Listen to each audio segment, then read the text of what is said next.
안녕하세요. 오늘 저희는 당신이 관심을 가진 티베트 불교의 아주 독특한 수행법, 쬐에 대해 함께 이야기 나눠보려 합니다.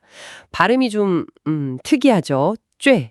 이게 끊어내다, 잘라내다 이런 뜻이라는데요.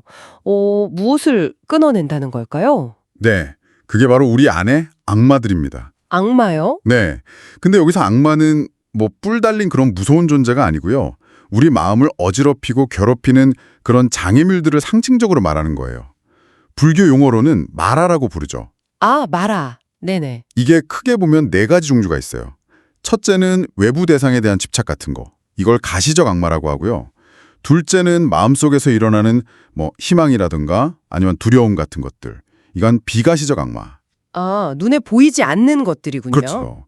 그리고 셋째는 수행 좀 했다고 어깨 으쓱하고 교만해지는 마음, 승천의 악마라고 부릅니다.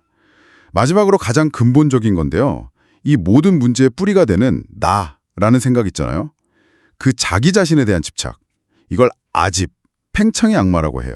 와, 들어보니까 밖으로 보이는 집착부터 시작해서 정말 그 미묘한 교만함, 그리고 아예 나라는 그 생각 자체까지 굉장히 폭넓게 다루네요. 그럼 뭐 일상에서 우리가 겪는 어려움이나 불안감 같은 것도 어떻게 보면 이런 악마의 다른 모습일 수 있겠군요. 맞습니다. 정확해요. 그럼 이 내면의 악마들을 구체적으로 어떻게 끊어낸다는 건가요? 듣기로는 아주 좀 강렬한 방법이 있다고 하던데요. 네, 바로 그 점이 쬐 수행의 가장 큰 특징 중 하나라고 할 수 있죠. 루진이라고 불리는 몸보시 수행인데요. 몸보시요? 네, 자신의 몸을 말 그대로 공약물로 바치는 그런 시각화 수행이에요. 먼저 파 하는 아주 강한 소리를 딱 내면서요. 자신의 의식이 몸에서 분리되어서 나가는 걸 상상합니다. 팥요. 와. 네, 마치 그 정수리 통해서 의식이 팍 하고 튕겨나가서 지혜의 여신 다키니의 모습으로 변하는 것처럼 그렇게 시각화하는 거죠. 자신의 의식이 몸 밖으로 나간다니. 와, 정말 파격적인데요. 그렇게 분리된 내 몸은 그럼 어떻게 되는 건가요? 그 몸은 이제 거대한 공약물이 되는 겁니다.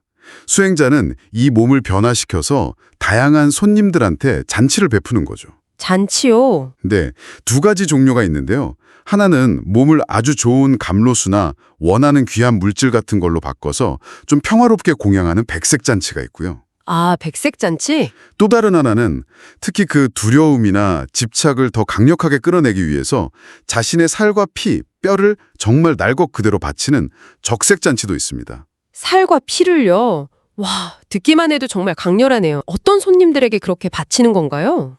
손님들도 크게 네 부류로 나눠서 생각해요.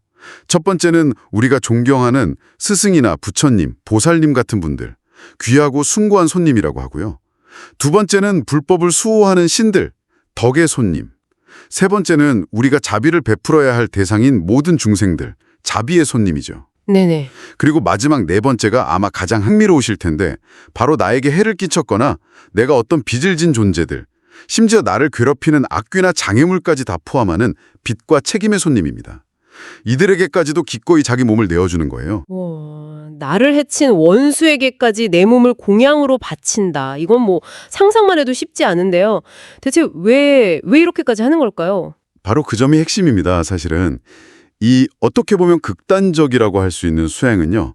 나라는 생각, 특히 이 내 몸뚱이에 대한 강한 애착, 그리고 죽음에 대한 아주 근원적인 두려움, 이런 것들을 정면으로 딱 마주하고 깨트리기 위한 강력한 방편인 거예요. 가장 소중하다고 여기는 이 몸마저도 아낌없이 내줌으로써 결국 나라는 그 아집을 끊어내고 모든 존재를 평등하게 바라보는 자비심, 연민심을 기르는 거죠. 아, 나라는 집착을 놓기 위해서? 네. 그래서 전통적으로는 일부러 묘지나 뭐 귀신이 나온다고 소문난 그런 흉가 있잖아요. 네네. 그런 곳에 가서 이 수행을 하기도 했어요. 두려움을 피하는 게 아니라 그 두려움 속으로 직접 뛰어들어서 아, 이것도 결국 내 마음이 만들어낸 거구나 하고 깨닫는 거죠. 두려움의 실체가 바깥에 있는 게 아니라 결국 내 마음 안에 있다는 걸 그야말로 몸으로 체험해서 깨닫는 거군요. 그렇죠. 체험적인 삶을 중시하는 거죠. 듣고 보니 이 모든 강렬한 수행의 바탕에는 아주 깊은 철학이 깔려 있을 것 같습니다. 아, 정확합니다. 이 모든 쬐 수행은 결국 지혜의 완성, 즉 바냐바라밀다 사상의 뿌리를 두고 있어요. 바냐바라밀다. 네. 모든 현상, 그리고 나라고 생각하는 이 존재마저도 사실은 고정된 실체가 없다, 텅 비어있다, 이걸 공성이라고 하는데요. 이 공성의 지혜를 체득하는 것이 중요합니다.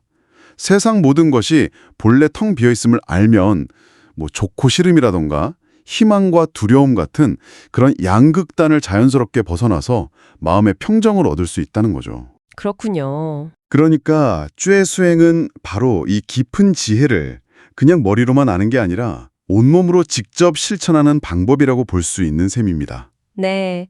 오늘 저희는 쬐라는 이 독특한 수행을 통해서 우리 마음 안에 집착과 두려움이라는 일종의 악마를 정면으로 마주하고 그것을 자비와 지혜로서 끊어내는 그 여정을 한번 따라가 봤습니다. 자신의 몸마저 기꺼이 내어주는 그런 강렬한 실천을 통해서 아집을 넘어서려는 티베트 불교의 지혜가 참 놀랍다는 생각이 드네요. 마지막으로 당신께 이런 질문을 한번 던져보고 싶습니다.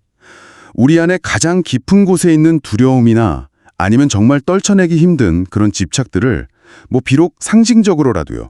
이렇게 쬐 수행처럼 기꺼이 내어주고 또 정면으로 마주하는 연습을 해본다면 과연 일상의 어려움이나 나라는 관념을 바라보는 당신의 시각은 어떻게 달라질 수 있을까요?